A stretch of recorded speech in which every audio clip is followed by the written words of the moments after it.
Bruce, let's start at this decision. Why did Jim Tressel decide he needed to resign at this point?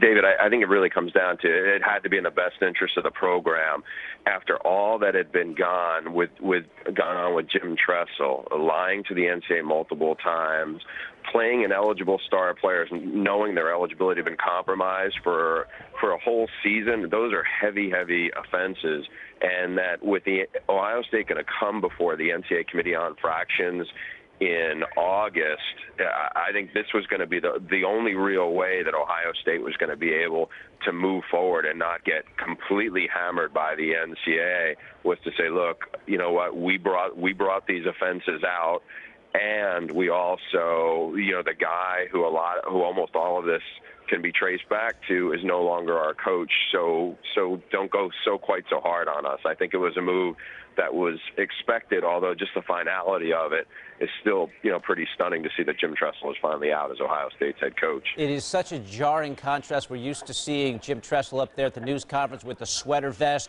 considered such a man of integrity for so many years, and then all the revelations over the last few months. What does all this say about Jim Tressel in the end?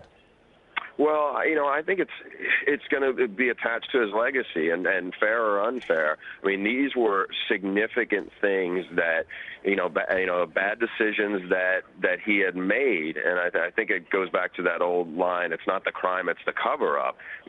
When all of this detail started leaking out, initially Ohio State had that kind of press conference. It seems like such a farce in early March, where they had talked, Gordon Gee, the president, had joked when he was asked if he was considering firing Tressel. He said, "I hope he doesn't fire me." And they talked about a 2-game suspension. And I think once people realize the severity of this, I mean, lying to the NCAA is a big deal. Des Bryant got sat down for a whole year. And people I know at the NCAA say players are not held to the standard, the same standard that coaches are. It's an even higher standard. You have that. You have the playing ineligible players for a whole season.